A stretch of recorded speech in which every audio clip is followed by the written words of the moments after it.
You know what's fascinating? The very person who hurt you the most may also be the one who least knows how to say, "I'm sorry." Avoidant people don't apologize easily, not because they don't care, but because apologizing means stepping into the one thing they fear most, emotional exposure. See, when someone has an avoidant attachment style, vulnerability feels like danger. It's not that they want to run away from you. They're running away from the feeling of shame, guilt, or rejection that lives inside them. So, how do you get an avoidant to genuinely apologize? Not a half-hearted sorry you feel that way, but a real felt apology that means something. You stop chasing the apology. You stop over-explaining your pain. You stop performing emotional CPR on someone who's emotionally unavailable. Instead, you do the one thing that shocks an avoidant person into awareness. You create emotional safety through distance.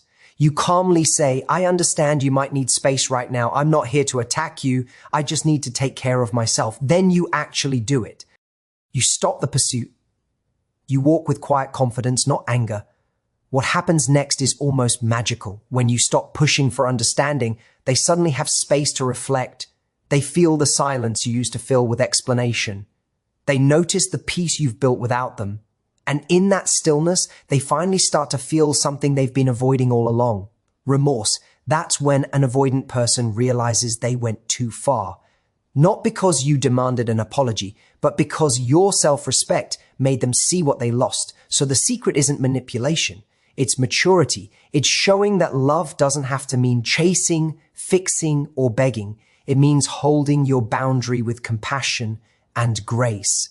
When you master that balance of kindness without self-sacrifice, even the most avoidant heart feels safe enough to say, "I'm sorry, I didn't mean to hurt you." When someone with an avoidant attachment style hurts you, the natural impulse is to try to fix it by explaining, to tell them how much they hurt you, to get them to understand, to make them see what they've done. You think if they could just see how much I care, maybe they'd finally open up. But what you don't realize is that the more you chase closure from an avoidant person, the further they pull away. It's not that your words aren't valid. It's that their system interprets emotional intensity as danger. Every text, every attempt to clarify, every "we need to talk" feels to them like pressure, not connection. And pressure to an avoidant feels like losing control. So instead of leaning in, they retreat. Not because they don't care, but because they can't handle the vulnerability that comes with truly facing your pain. When you stop chasing closure, something profound happens. You take back your power. You stop handing the remote control of your emotions to someone who doesn't know how to use it. You create a space where your silence says, "I know my worth," even if you don't see it right now. That quiet is not passive. It's purposeful. It tells the avoidant that you are no longer trying to rescue them from discomfort. And that's the very discomfort that may finally wake them up. Avoidant individuals are often most reflective in stillness. When you remove the noise, they're left alone with the truth of their actions. They start to notice the peace that used to be filled with your voice, your care, your concern. That absence becomes the mirror that shows them what they've lost. But here's the hard part. Stopping the chase means sitting with uncertainty. It means not getting the instant reassurance or explanation you crave. It means letting go of the fantasy that the perfect conversation will heal everything.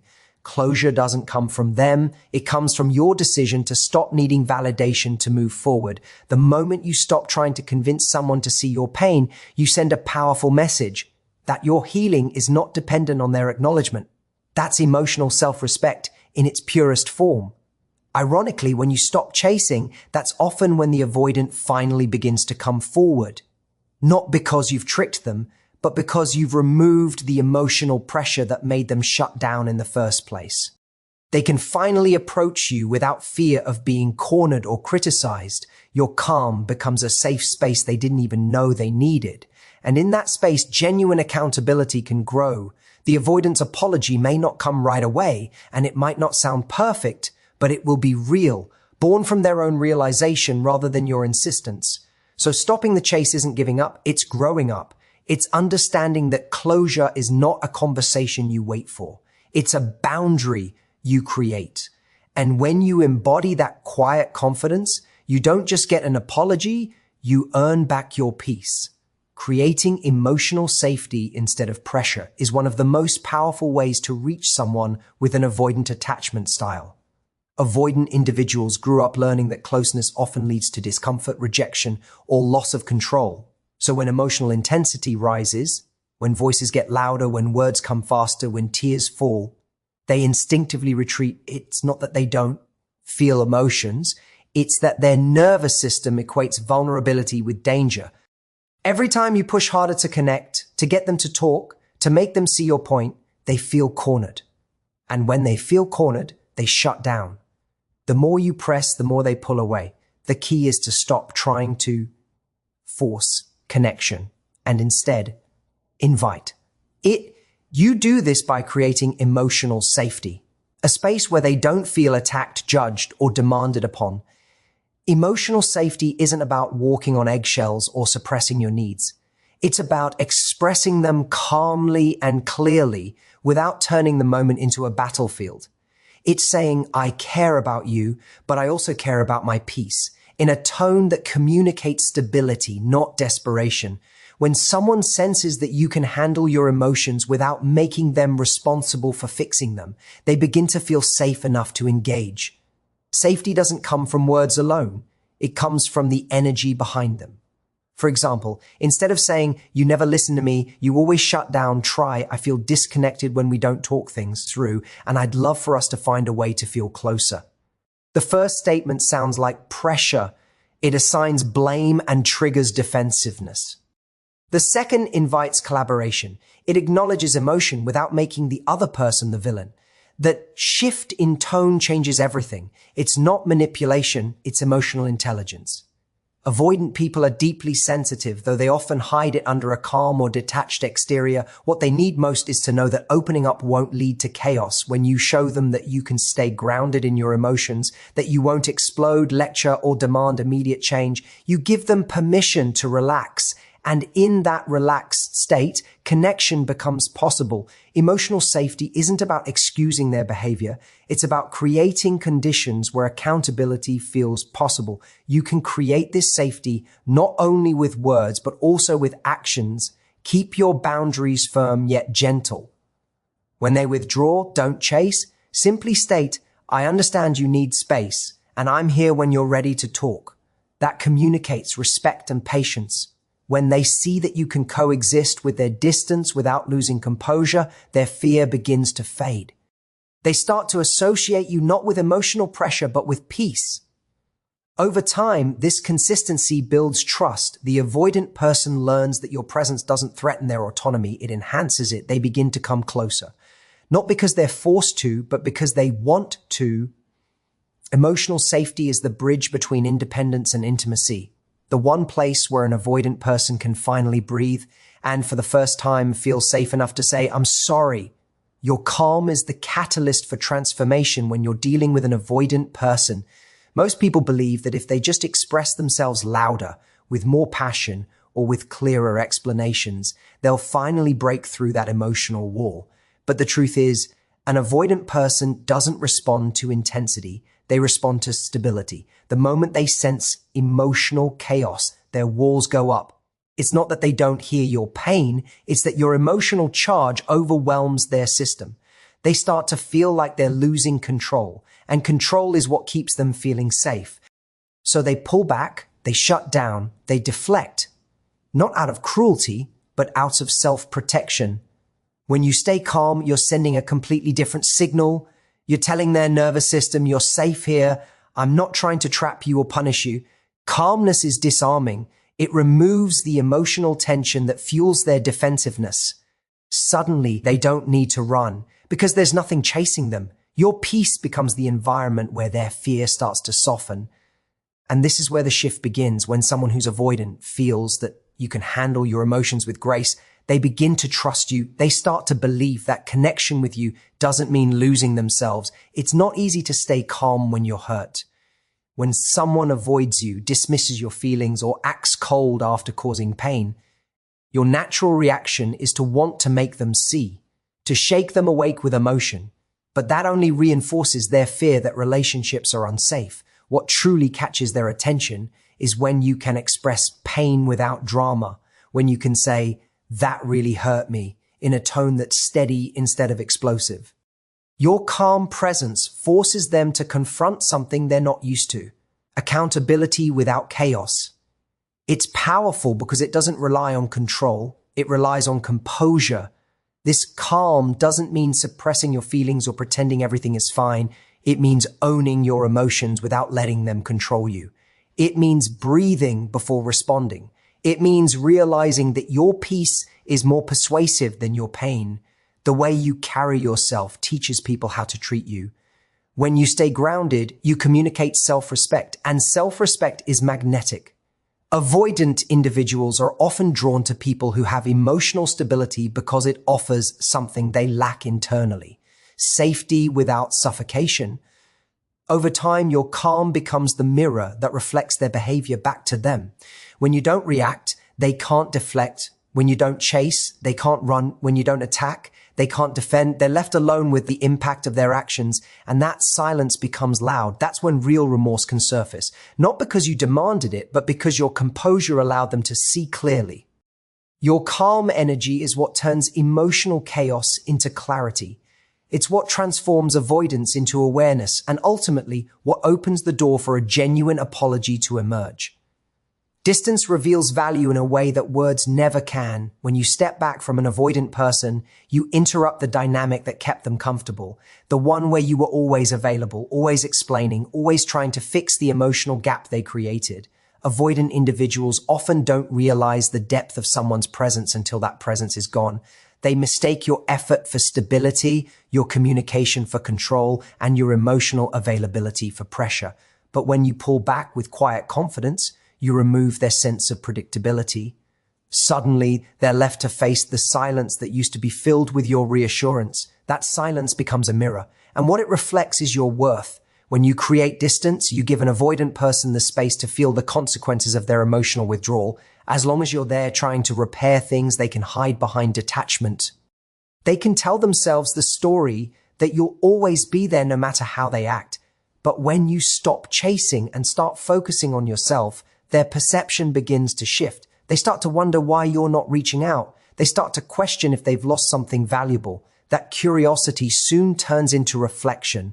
And reflection is where regret is born. The absence of your energy makes them aware of what your presence used to bring: comfort, connection, care, and emotional warmth. Distance isn't about playing games or punishing someone. It's about breaking the cycle of emotional imbalance. You're teaching through action what words could never express, that love without respect isn't sustainable. The avoidant learns that space isn't always freedom. Sometimes it's loneliness.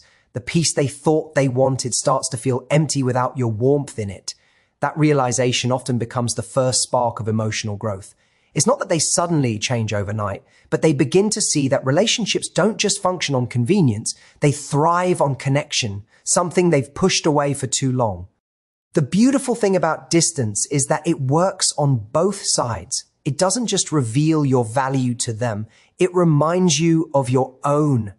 When you stop overextending, you start reconnecting with yourself. You rediscover your strength, your boundaries, and your worth outside of their validation. You stop measuring your importance by how much they need you, and you start recognizing how much peace you bring simply by being yourself. That shift in energy is powerful. Avoidant individuals can feel it even without words. They sense the difference between someone who's desperate for closeness and someone who's content within themselves. When they realize that your presence was not guaranteed, that your patience had limits, that your love was a gift, not an obligation, they start to value what they once took for granted. Distance forces awareness. It creates the contrast needed for appreciation to grow. And when an avoidant person feels that loss, it often becomes the turning point, the moment they recognize the cost of their avoidance and find the courage to come forward, not out of fear of losing control, but from a newfound respect for what they had and for who you are. Leading with self-respect instead of ego changes the entire dynamic with an avoidant person. Ego wants to win, but self-respect wants peace. When you're hurt, it's tempting to react from a place of pride, to show them how wrong they were, to make them see what they lost, to prove that you didn't deserve the way they treated you. But that kind of energy only feeds the cycle of disconnection. An avoidant person already fears emotional intensity. And when they sense that your focus is on proving rather than understanding, they retreat even further. Self-respect, on the other hand, doesn't need to prove anything. It communicates strength quietly. It says, I know my worth, and I don't need you to validate it. That calm assurance disarms defensiveness and creates a space where real accountability can emerge. Leading with self-respect means choosing composure over control. It's about setting boundaries without bitterness and walking away without resentment. It's saying, I care about you, but I care about myself too, and truly meaning it. You don't chase, you don't beg, and you don't try to manipulate their emotions to get what you want. Instead, you show consistency in how you treat yourself, because that's what teaches others how to treat you. Avoidant people are often drawn to strength cloaked in warmth. They may not respond well to confrontation or emotional intensity, but they do respect emotional steadiness.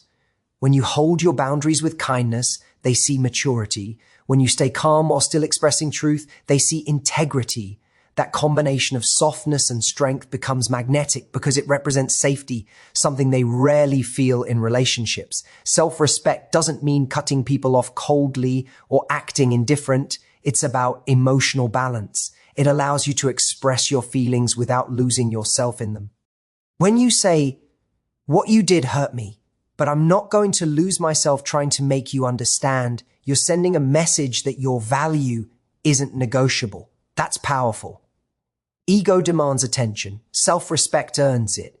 Ego yells to be heard. Self-respect speaks once and walks away if necessary. And ironically, it's this quiet confidence that often makes an avoidant person reflect. They're not used to people who can love deeply without losing control. They're not used to someone who can step back without shutting down. That contrast challenges them to look at their own behavior. Over time, this approach softens resistance. An avoidant may begin to feel safe enough to lower their walls, not because you forced them, but because your steadiness invited them. They begin to see that being accountable doesn't mean being attacked. It means being seen by someone who values themselves enough to create a healthy space for truth. When you lead with self-respect, your energy says, I don't need an apology to heal, but I'll accept one if it's genuine. And that subtle power is what inspires change. The most sincere apologies don't come from guilt. They come from admiration. Admiration for the person who showed grace where ego would have shown anger and strength where insecurity would have sought control. In the end, healing from an avoidant silence isn't about forcing them to change. It's about changing how you respond. When you stop chasing, create emotional safety, stay calm, hold respectful distance, and lead with self-respect, you become the kind of person who commands genuine accountability instead of begging for it. The apology, if it comes, will mean something. Not because you demanded it, but because your growth inspired it. Thank you for listening, for valuing your peace, and for choosing strength over struggle, because that choice is where real love begins.